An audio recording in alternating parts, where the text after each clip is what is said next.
You keep turning around. I have noticed. Every time you take a step forward, your eyes drift back over your shoulder, to the year that broke you, to the mistake you cannot stop replaying, to the version of yourself you're ashamed of, to the door that closed and the person who walked out of it. You keep looking behind you. I keep looking ahead of you. And tonight, I want you to understand why that matters more than you realize. I know what's back there. I was present for every bit of it. The failure you still cringe at, the relationship that ended in a way you never got to explain, the years you feel you wasted, the choices you'd take back if you could. None of it is hidden from me. I am not asking you to pretend it didn't happen, but I want to show you something. A river does not stay where it began. It starts high in the mountains, cold and small, cutting through rock it didn't choose. It passes through narrow places that nearly stop it. It falls, sometimes, over ledges it couldn't see coming. And yet it keeps moving, not because it forgets where it came from, but because it was never made to stay there. You were never made to stay there either. I know you feel loyal to your past, in a strange way, as if remembering it constantly is a kind of penance you owe, as if forgiving yourself, or even just moving on, would mean the pain didn't matter. Listen to me. Your past mattering and your past defining you are two different things. I am not asking you to erase what happened. I am asking you to stop building your identity out of rubble. What happened to you and what you did are not the same as who you are becoming. A field that has been burned is not a dead field. Under the blackened surface, something is already stirring, waiting for the right rain. I am that rain. Think about a man named Peter. He denied me 3 times on the worst night of his life, standing by a fire, insisting to strangers that he didn't even know me, while I was being led away to be judged. That kind of failure doesn't fade quickly. That kind of shame follows a person into every quiet room for the rest of their life, if they let it. Peter could have spent his remaining years defined by that fire, that denial, that failure. I asked him 3 times if he loved me. Once for every denial, not to shame him further, but to let him speak truth over the exact places where he had once spoken fear. And then I gave him work to do, real work, work that mattered. He became one of the strongest voices the early church ever had. I did not look at Peter and see a man defined by a fire on a cold night. I saw a shepherd. I saw a foundation. I saw what he would become, long before he could see it himself. That is how I see you. Here is something worth sitting with. A tree does not grow by staring at its roots. The roots matter. They hold the tree steady. They draw up what the tree needs to survive. But the tree's energy, its reaching, its purpose, all of that moves upward and outward, toward light it hasn't touched yet.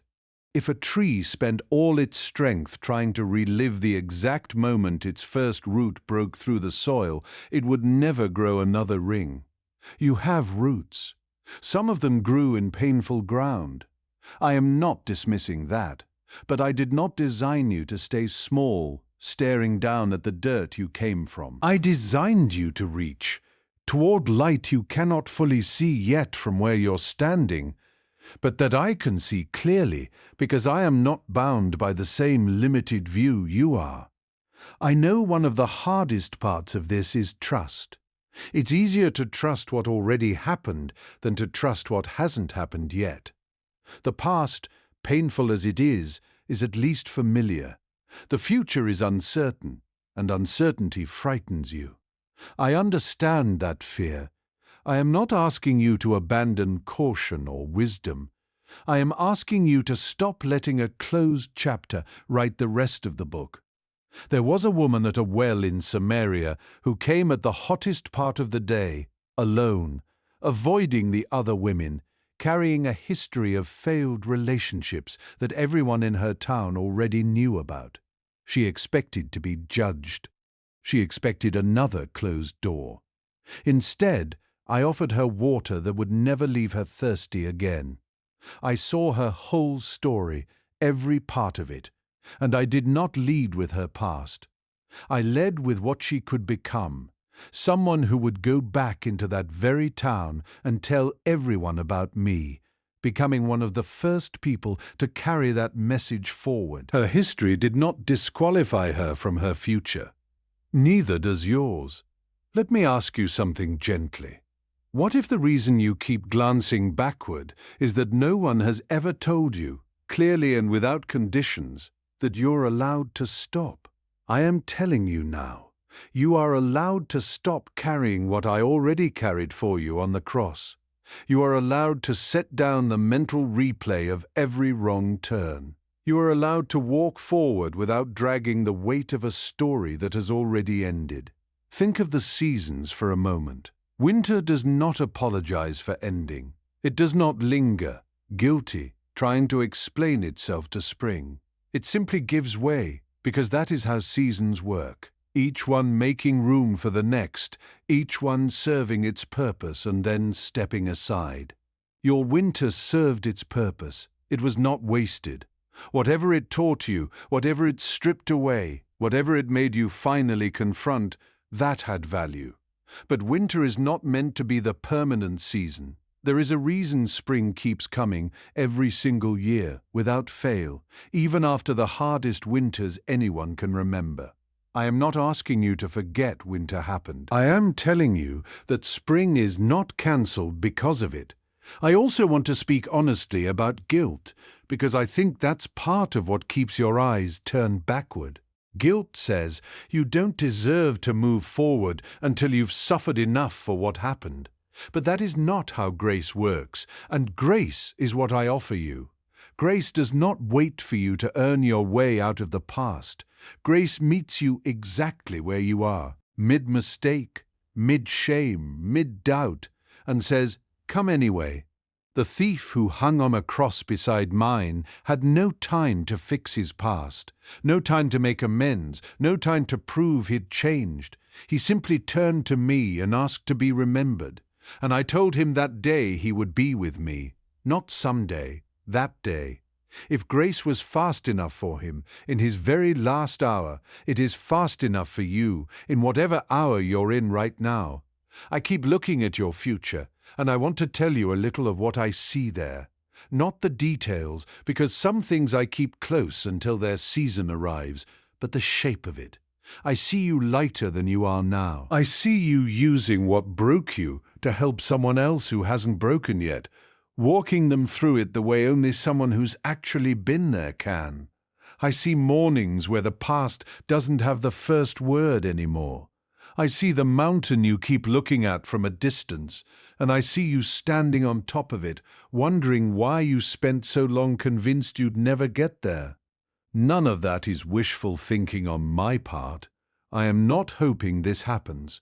I am telling you what I see, because I am not bound by time the way you are. I see beginnings and endings at once. I saw your worst day and your best day in the very same glance, and I never once mistook one for the other. So tonight, try something. Just for a moment, stop looking over your shoulder. Turn your face forward, even if you can't see anything yet, even if it's dark ahead of you the way it was dark for that river cutting through rock it couldn't see past. Trust that the ground ahead is not the same ground you're trying to leave. I am not going to rush you. Healing has its own pace, and I will walk it with you at whatever speed you need. But I want you to know clearly tonight, I have already moved on from your worst moment. I am not still standing there, arms crossed, waiting for you to atone for it. I moved forward the instant it happened, already working on what would come next for you. You keep looking at your past, I keep looking at your future.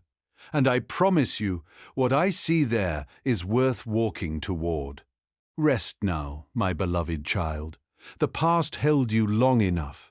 Let it go and come see what I've been preparing ahead of you.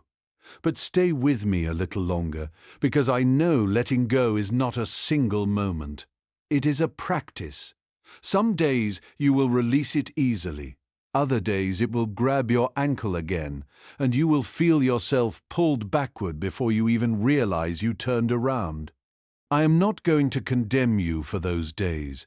Even the strongest current in a river meets rocks it has to move around again and again in the same stretch of water. The river doesn't stop being a river because it hits resistance. It simply finds another way past it, the way it always has, patient with the obstacle, without ever surrendering to it. You are allowed to hit the same rock more than once and still be moving forward. I want to tell you about seeds for a moment, because I think you've misunderstood what they need. A seed placed in the ground does not look like progress. From above the soil, nothing changes for days. It would be easy to assume nothing is happening, that the seed failed, or was buried too deep, or simply wasn't strong enough to become anything. But underground, in the dark you cannot see. The shell is cracking open. Roots are reaching down before anything reaches up. This is not the seed failing. This is the exact process every living thing must go through before it can grow toward the sun. If your life feels like it's underground right now, quiet, invisible, seemingly unchanged from the outside, that does not mean nothing is happening. It means you are in the part of growth no one gets to watch. I am watching it. I placed you there on purpose, and I have never once forgotten a seed I planted. There is a man named Nicodemus I want to bring to you here, because his story is about exactly this: the courage to move toward something new, rather than staying loyal to the old. He was a respected religious leader, a man with a reputation to protect, a life built carefully over many years. He came to me at night, hesitant, unsure, still holding on to everything he had always known. I told him something that confused him at first, that he needed to be born again. Not physically, he understood that much, but in the deeper sense, a complete beginning, a letting go of the old framework so something new could actually take root.